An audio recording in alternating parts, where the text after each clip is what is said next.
Hello friends, it's Greg here again on the Blue Feather Ephemera channel.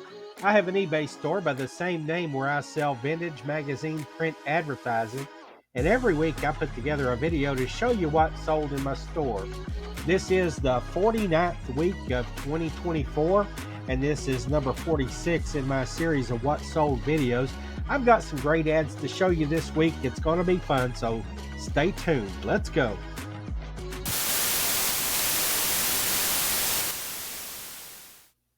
First up is not an advertisement, it's an actual magazine illustration from Esquire magazine from the World War II era. 1944 was the year. And basically, what they're doing is they're showing off the work of one of their in house illustrators named Milton Caniff. Apparently, it was mentioned specifically in the accompanying text.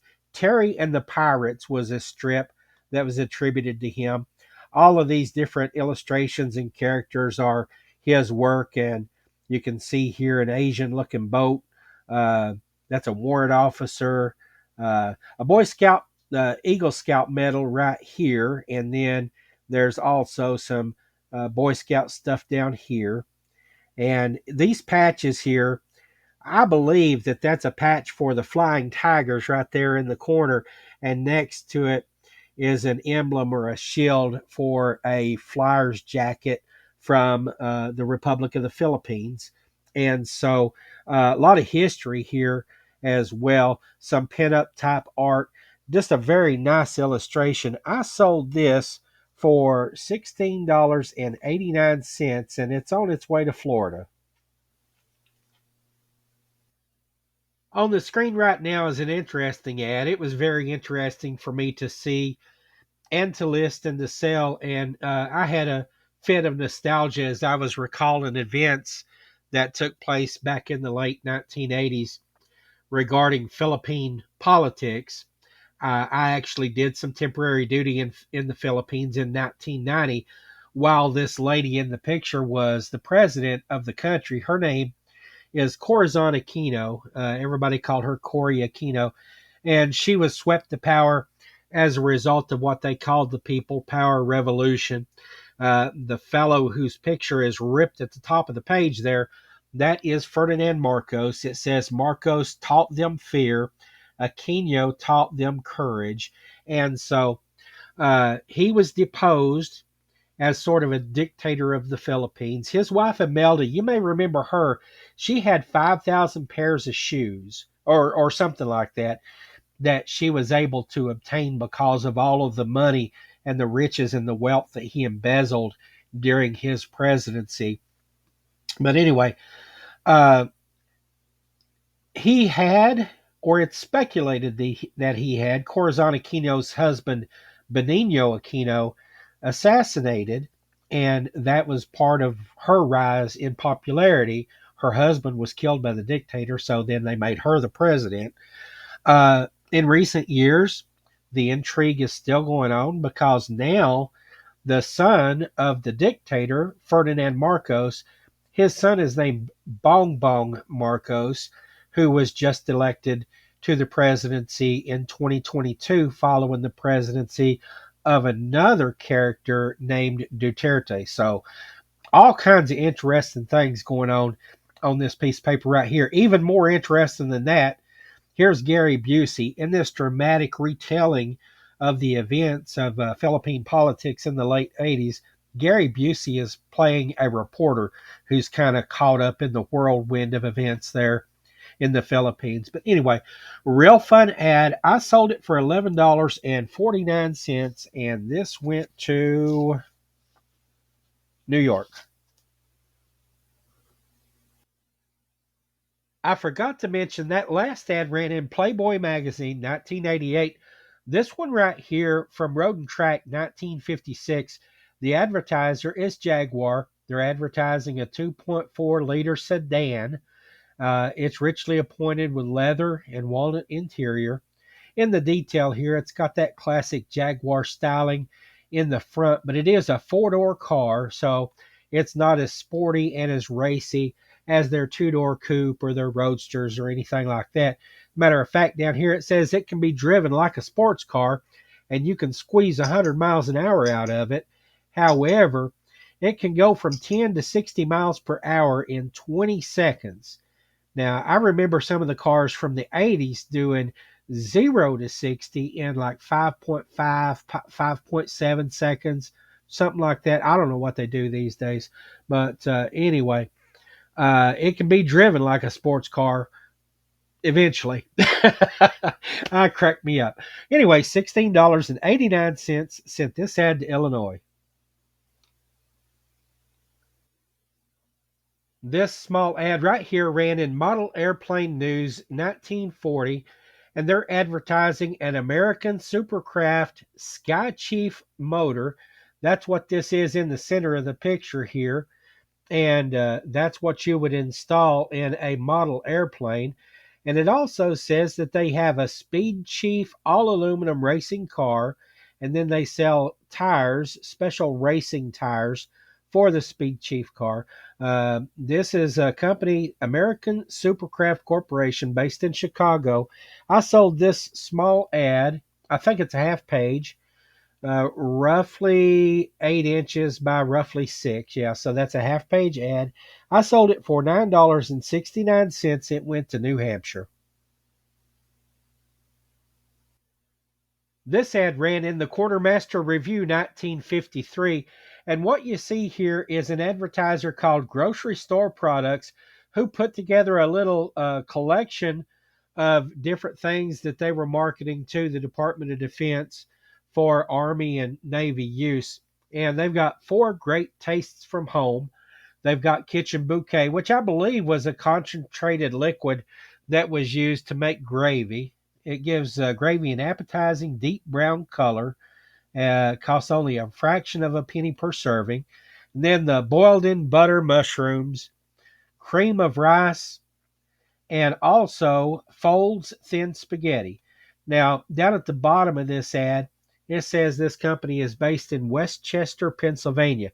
I was contacted by the buyer who said that she bought this because her husband, that was his hometown. She wanted to know if I had any other advertising from Westchester, Pennsylvania. I only had one or two that she passed on, but that that reinforces what I always say about getting the name of a company's or advertiser's hometown into your listing if you can. A lot of people are looking for that kind of stuff specifically, and I have a couple of more examples of that coming up. I sold this one. This is a full page ad, $15.09, and it went to Pennsylvania. It's always a challenge each week to try to name a favorite advertisement that sold, but this one has to be in the running right here for a couple of reasons. The advertiser is Virtue Brothers of California, and this ran in House Beautiful 1964. And they're advertising gracious dining furniture. You can see here that they've got the metal framed furniture, and it's got the tall back on the chairs. That's kind of a distinctive look. Let's zoom in on that a different way here. You can see here that they've got colorful accents all throughout the kitchen here, and little modern hutch that matches the table and chairs back there in the background to display the china uh, cute chandelier there as well. Just all kinds of stuff in the mid-century modern style, and I think that's why I'm drawn to this. Is, I told you before many times now that I got my start on eBay selling mid-century modern, mainly glassware and ceramics, but I love the design style of mid-century modern. This is beautiful here, so I decided to use this image on the as the thumbnail on the intro screen. But beautiful advertisement, $15.09. Now, this ad here went back to its hometown as well, to a person with the last name of Virtue. And I got into Google and started trying to figure out. I just wanted to know for sure whether or not this might be somebody involved with the company. And a person with my buyer's name was considered a design consultant, a member of the family, but not employed by the company, but was mentioned as a design consultant to the company during this period of time. So, absolutely fantastic to see this going back to people who really care about it. That's part of why I love this job. $15.09 sent this to California. Here's a nice advertisement for the Shell Oil Company that ran in Saturday Evening Post, 1940. In the detail here, you can see that watches tick merrily on auto engine oil, and that's just talking about the composition and the refinement of their oil and what a good quality product it is. It's fine enough to use in watches, but you don't have to pay watch oil prices because Shell oil is only 25 cents a quart. And here you can see the Shell station attendant holding up his watch there. Just a real nice ad. A lot of cool graphics there. $16.89 sent this ad to Virginia. I've got a pair of really nice ads here coming up, both to the same buyer and both from the same magazine title. This is Classic Magazine. This one here from 1978 that sold for $15.09. The horse in the picture is Seattle Slew, famous racehorse, Triple Crown, let's see, undefeated, and Spendthrift Farms is the advertiser here. I'll just show you a little bit better detail of the horse. Beautiful critter right there in the picture. And it says the only horse to ever win the Triple Crown undefeated. So a nice ad there went to Lexington, Kentucky. So here's the second of those two ads, also for Spendthrift Farm, Lexington, Kentucky. It says it's the home of champions. This ad also ran in Classic Magazine, but this one was a little bit earlier in 1976. I charged a couple dollars more for it. $16.89 was the sale price. And then right here in the detail of the ad, you can see this is a painting of the horse called Spendthrift, and that's the namesake of the farm.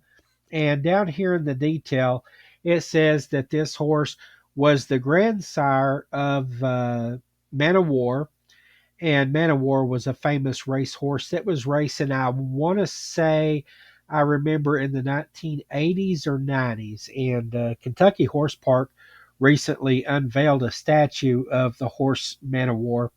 Uh, Leslie Combs II, he's famous in Kentucky in his own right, is the owner of Spendthrift Farm back at this time. So, again, real nice ad, $16.89. Both of these went to Lexington, Kentucky.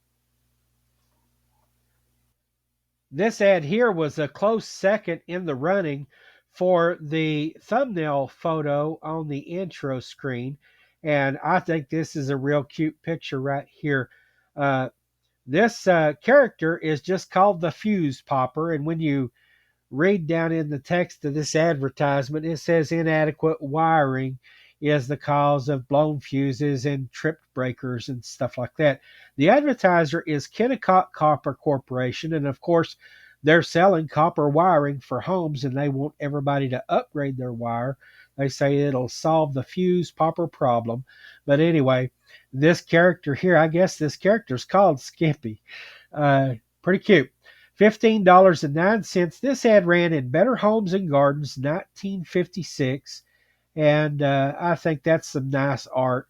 Maybe that should have been on the screen on the intro slide.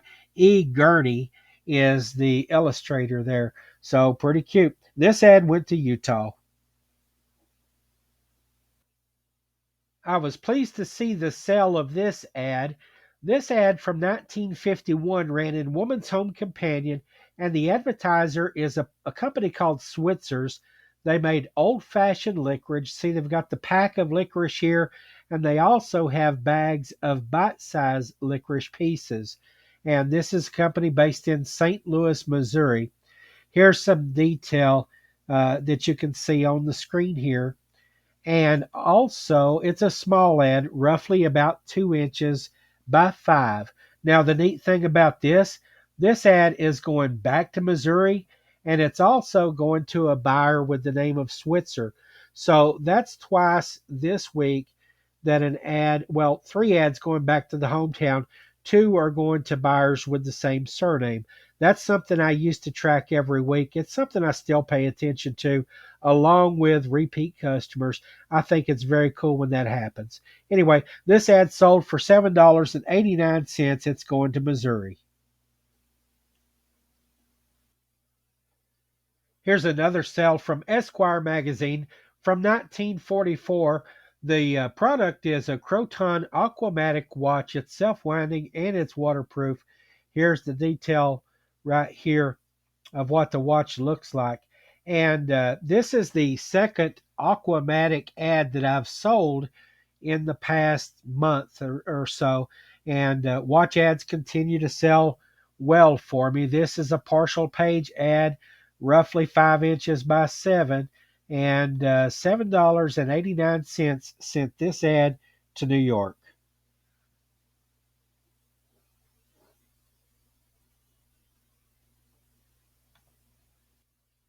Here's the last advertisement of the week, and this ran in New Yorker magazine 1958. The advertiser is Maker's Mark Bourbon Whiskey. And in the detail of the ad here, first of all, it's a two-page ad. On the left-hand page, it goes into the biography of Bill Samuels, who is the fellow who came up with the recipe or the process for distilling this bourbon whiskey. And I've noticed in a lot of these whiskey ads, they try to get you to buy in to the persona of the original fella.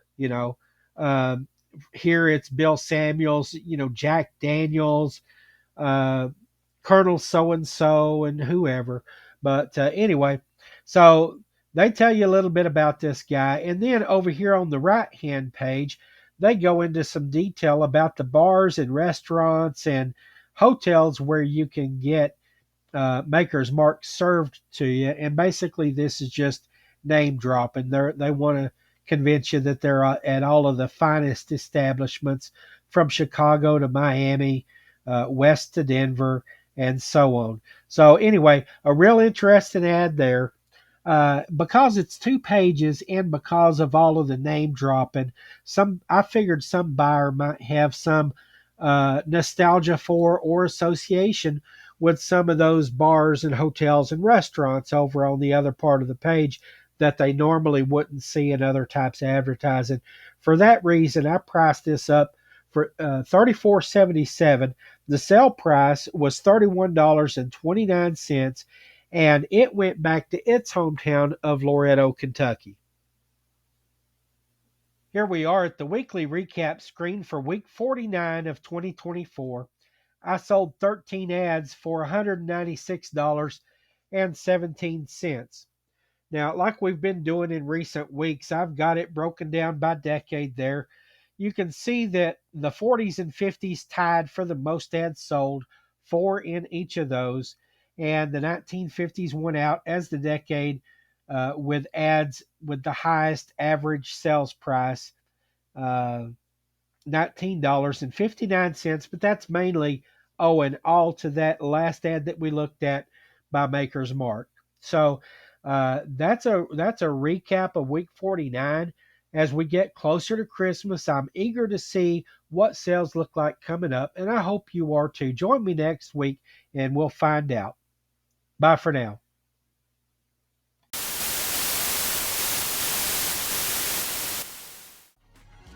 If you enjoyed this video and you want to see more content like this, there's several simple ways that you can support the channel. First of all, hit the like button. It just takes a moment.